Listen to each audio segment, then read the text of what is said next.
We know how you want it to be. Welcome But to the Grounds for Sculpture. Things are bigger than you think, and you want to go back to New Jersey, but sometimes New Jersey's not as big as you think. The city is like a garden, and if you give it time, it'll grow.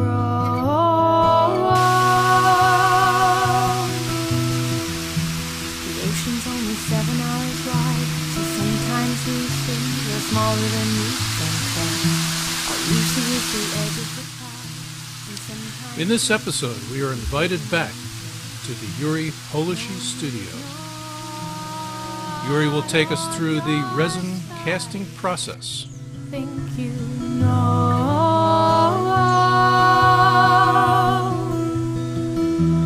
Hold on. I'm your host, Rich Butterfield. Hold on. See today you're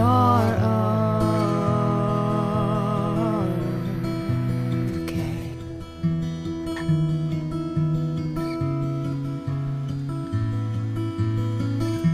We know exactly what you want, but sometimes what you have is more than you think. And you want to go back to New Jersey, but sometimes Come on in. New Jersey's Yuri not as has big everything as ready. you think.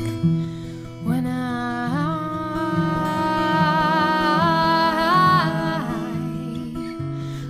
I go. What we have right now, what we can see is that, okay, I have the mother molds right behind me. Okay, the big one is the front one, and then you have the two. These two parts are going to be bolted together, then the rubber is going to fit into the parts. And that's just the key going all the way down. Now the head has been put back onto the pedestal because we're about to remove the front part of the rubber off of Isaac's face. Removing the rubber, making sure that all sections have been cleared, and I'm able to go ahead and just start to roll and peel off very carefully. I drop something there. Very carefully off of the clay, making sure that nothing gets caught, or if there's something a little bit tighter, that I just being very gentle and pulling it out, especially around the eyes, nose parts, any more intense details, because you have the pupils. I'm amazed that a lot of the materials of the original piece is still attached. I would think that you would be pulling a lot of the clay away from it as you pull it away. I mean, the clay seems to be holding its. Well, it's holding its own well. because it's well packed. I mean, the only thing that you see is some of those smaller pieces, which may have been just a little thin layer of clay that was added on in the modeling process that really did not adhere itself to the main structure. But that all gets cleaned out once the rubber has been removed. You had a little bit of a catch there on the bottom of the chin. That's amazing that it's actually cleared that. First, you had the mold release material, the silicone. Well, the Vaseline. Vaseline. Right. So, But in terms of releasing it from the clay, I didn't have to have the any kind of a mold release because of the silicone rubber releases itself from that particular material. Other rubbers will require that you put a shellac finish onto the surface area so that you're able to place release sections, because those particular parts, that particular substance tends to grab onto the material a lot easier. that's right. You had put the Vaseline on top of the rubber part between the plaster and Right. Right. But between the clay and the silicone rubber, I didn't need to do anything. The mold max basically. Now what I'm doing is I'm actually locking in the two pieces of the mother mold so that the back part will be ready, and I'm readying it before we are able to go ahead and pull the back part. and then the cradle will be completed, as you can see it. I'm using screws. It's much easier this way. You can get a much more tighter fit. In the old days, you used to kind of have these pin locks, the steel, and then you pinch in those particular parts, but sometimes they would fall off or, you know, change positions. I've seen other molding processes where they would actually use a spring clamp that just would hold the two pieces together, especially with smaller molds or metal molds. Right. Or intense rubber bands, or, you know, I remember in the old days we used to actually take inner tubes. We cut out sections and then use the rubber of the inner tubes and then use that to tie up molds. But those are the old days. That's how the rubber band began. They took one of Henry Ford's inner tube tires and they cut it crosswise. And that's where the first rubber band began. Exactly. So we're just, you know, following Henry Ford's process.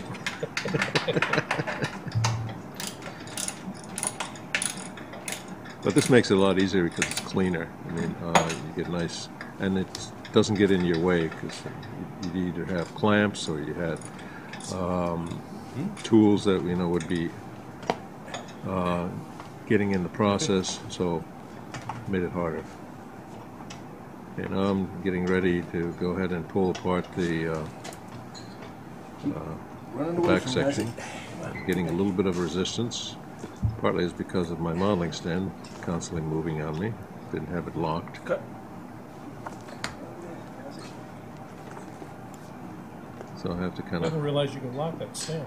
I didn't notice that. you know, it does have a lock.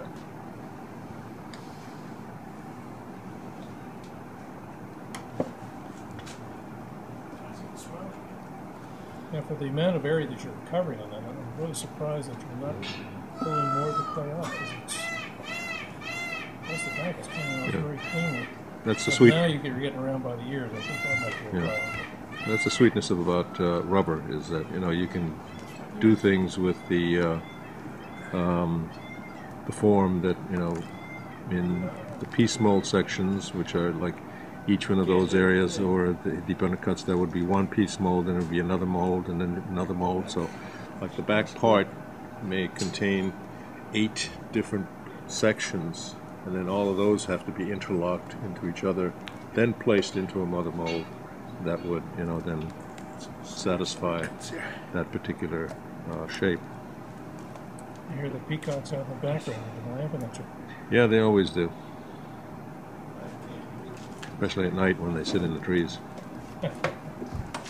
Watching you from a distance, huh? Mm-hmm. Eavesdropping on me.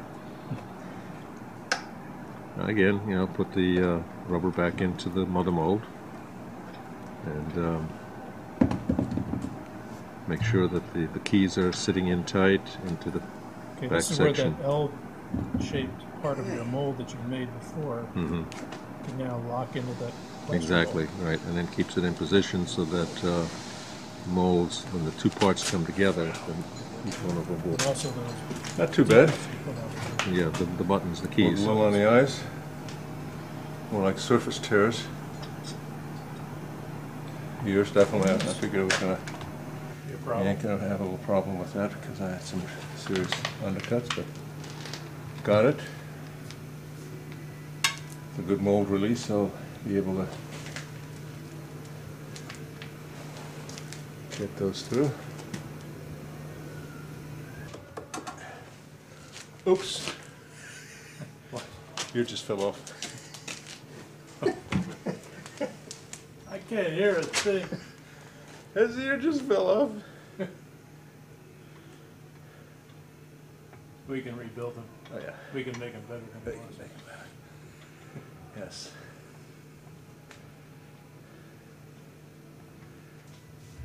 I mean, I expected more tear from up here, but that seemed to help well. A little Yeah. tear in his forehead. And that's surface tear, because obviously there's a little skin layer that I put on top when I was modeling. So the lower section just wet. So, what's next, Well, what's next is going to be some cleaning. Mr. Hollisey? I'm going to have to clean this mold. before we can do anything else with it. So I would probably say we'll start printing it tomorrow. Just add a little bit of clay, and that doesn't necessarily mean that it's attached. Now, you can see there's a lot of clay that needs to be cleaned out before we can do any kind of casting. The image is really eerie looking. Yes, negative form is an interesting shape.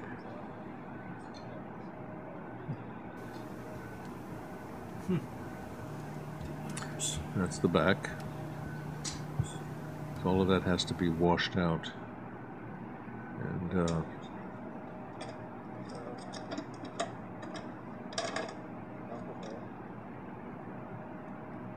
so in the process of cleaning it, okay, I have to get all the clay out first, and then there's usually like a surface stain that will also come in the rubber. And that's something that can be gotten rid of with your first casting. So when you do it, and sometimes we'll use clay.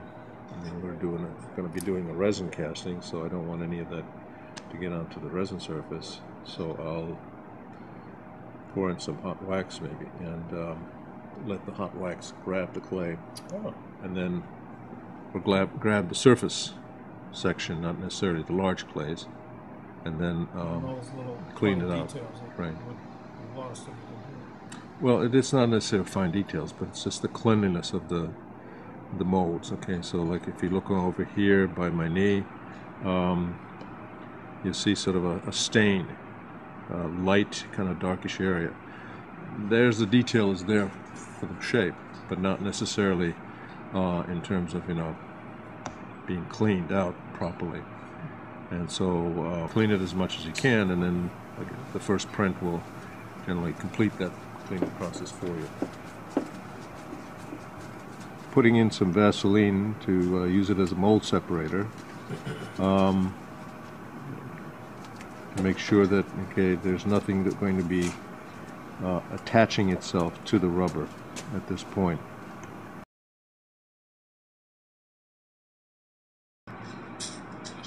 Now, get some really good fine granules, because I want to make sure that as I'm packing in or mixing it in with the West Systems resin, that I have some small granules. This is an old coffee maker that's kind of busted, but it still works with a little bit of manipulation. And then I can grind up, get some good fine material for mixing it up with my resin.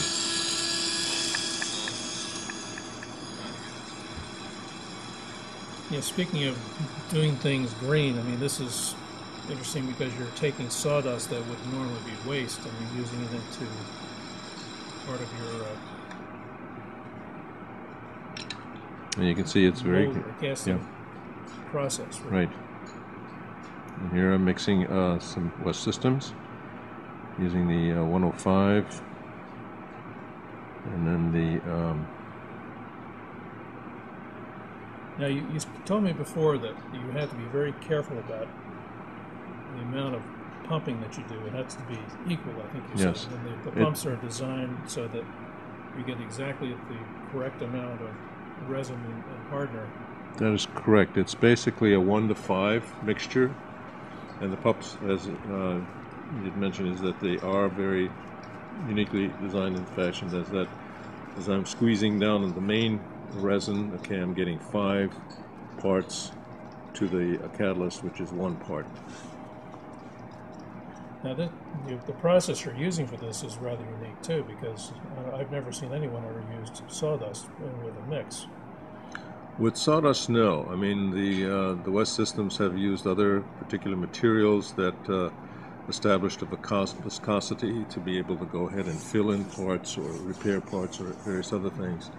But in terms of, using it as a sawdust, but as you can see, I'm applying it and I'm putting in the sawdust mix, and I'm packing it into those specific areas so that it's good and tight.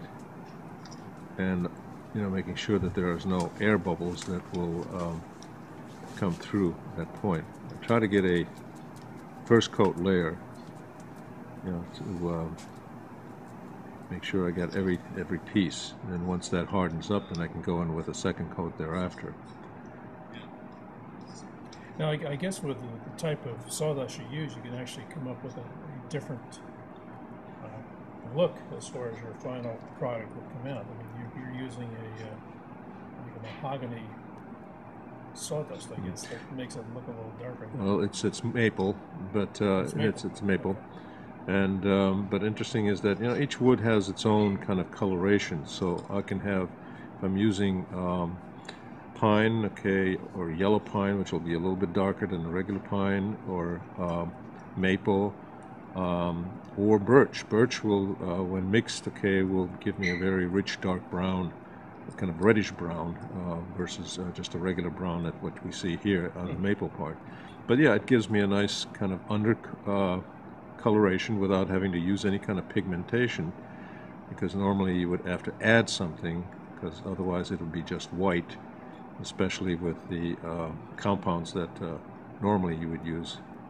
I've noticed that some of the resin pieces you're using, you've actually added color afterwards, but it looks, with this project, it will be basically complete by the time that you're finished. You won't have any. Well, even those pieces I had used, had the brown, but that is sort of like the main color, which from which you can begin to work with. It's sort of like painting. Okay, you have your surface color that usually like a raw sienna or burnt umber kind of finish on it, and then you begin to build up your colorations, because you never want to work on it white, and that really gives me a base color that I can proceed to develop my colorations on the surface area afterwards. Now, as you can see in here, okay, as I'm packing in, but I've also laid in fiberglass mesh cuttings, okay, to reinforce that particular area and give it some strength, besides having the resin.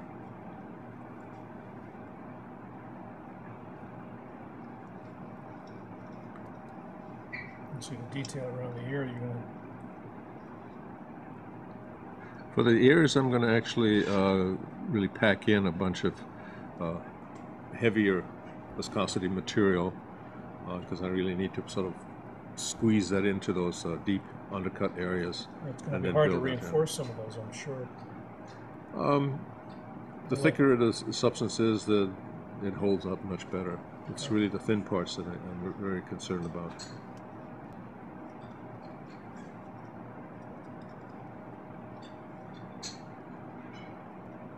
Because I can, there's so many shapes and changes that are occurring that if I had strips, it makes it a little bit more difficult.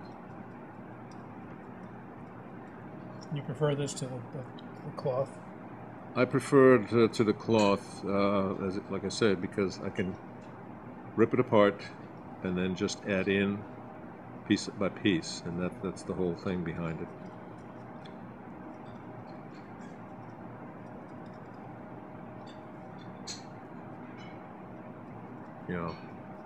Especially the ear rims and the intersections.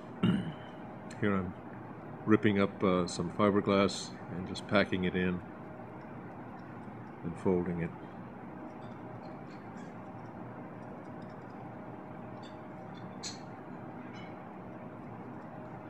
And so this backs up the face coat, and then the next layer going on top of it will be the additional reinforcement. And so the fiberglass then gets sandwiched in between the two And again, plates. how thick will this go? Should be about 1/4 inch thick, or maybe a little bit less.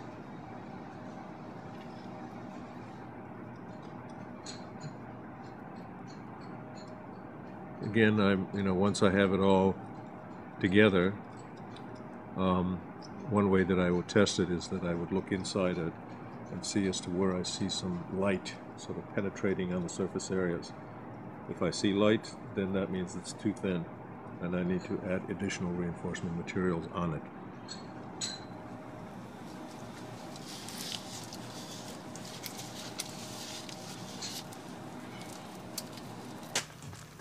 Bigger batches now. Yeah, bigger the better. heard that expression before.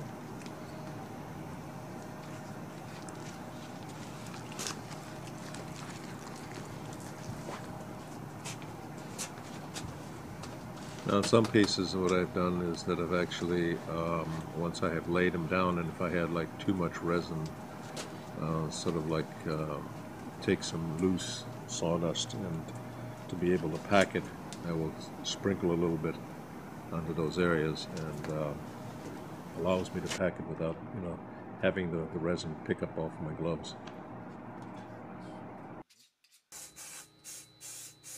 Okay. Adding a little bit of mold release into that area. Now, in the back one, you didn't really use this. You just used the Vaseline. Right. And of course, now that we have more detail on the face, I guess you want to be really sure that. And this is pretty good. I mean, the silicone itself is pretty forgiving in terms of is that it really releases the material that you're putting into it.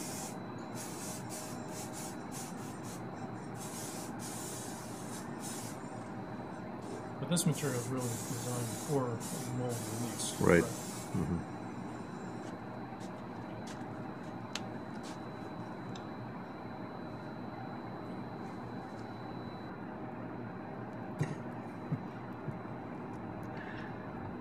Okay, and make sure that I'm working in from the center to kind of get in through the nose, and then as I get the nose, cheek, and the mouth, then I proceed into the eyes and build my way up to the higher surfaces. Okay. I notice you're really avoiding the eyes too. I am, because I do different things with it. I mean, it is in the mold, but eventually I'm going to make independent eyes and then inset them into the piece afterwards, so I don't really cast it. Oh, and that's right, you're going to be doing the same thing with those parts around the hair that you made separate molds for. Correct, yes.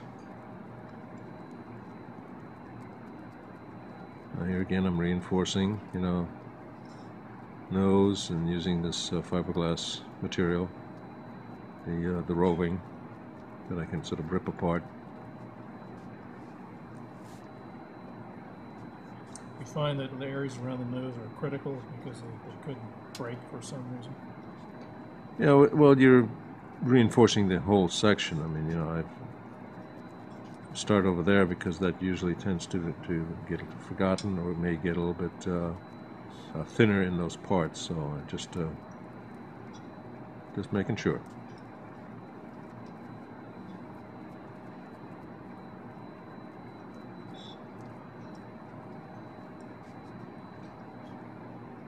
I'm also packing down, as you can kind of see. When it goes in first, it's sort of light, but then you can, by the coloration, see how much resin gets soaked up, and you really want that particular, the fiber, is to pack down tight up against the face coat. Otherwise, it'll leave pockets of air holes within that area, and that's not good either. You have more work to do down the road when you take it apart. Correct. Now, notice the seams around the edges where the mold is going to be attaching is just really clean. You have to keep that clean because that's where the two parts come together. Okay, so I don't want to get any kind of materials, and even if I do get like some materials on there, I will make sure to clean all of that out and get rid of it. Now here I'm putting on the second layer, which then sandwiches the resin in between the two parts, and also adds more resin to the fiber.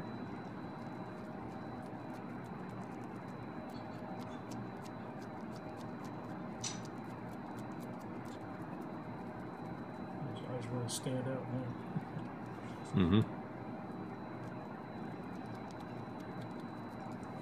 Now, I notice you're not going all the way down to the bottom of the neck, the original neck. You've only gone up part of the way. because that I will not need. I mean, for what I'm planning to do is that only use the head, and then I'm going to make an independent kind of collar type thing that will go around the neck area and project outward. So all of that will be covered by this additional piece that I'm going to fabricate later.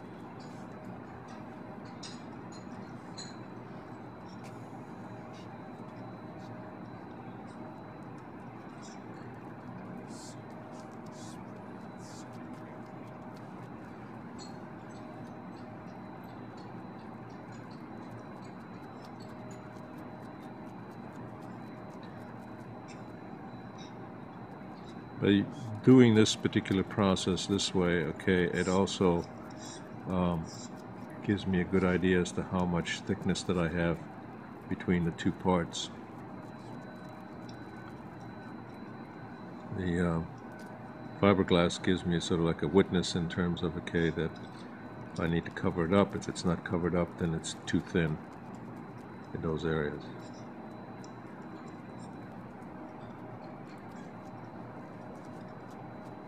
Okay, as I mentioned before, I gotta clean out the edges where the two molds will come together, so there's no interference. And by that is that, you know, if the two parts, there's something in between it or something obstructing it, then it will not sit tight. And I definitely need to have those two parts of the molds sit very tightly, one against the other.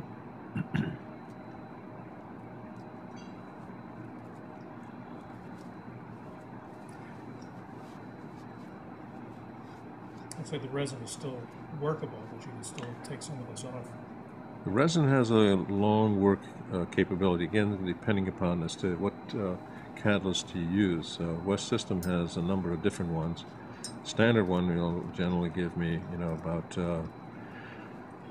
half an hour to 3/4 of an hour time.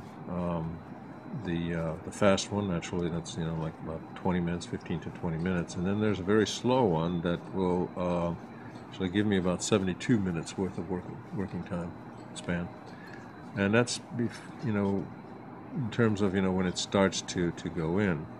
When I'm doing something that is fabricating things, okay, I will let it set, and it will be firm, but yet in a 2-hour time period it can still be moved and manipulated and changed to whatever direction before using the term rigor mortis sets into the substance.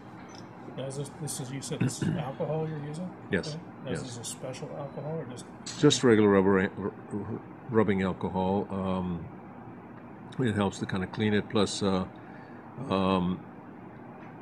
it evaporates, and so when you're rubbing it, it's gone, and so it keeps it very clean that way. Join me in the next episode where Yuri will join the two molding halves together and complete the casting process. We know how you want it to be, but sometimes these things are bigger than you think, and you want to go back to New Jersey, but sometimes New Jersey's not as big as you think. The city is large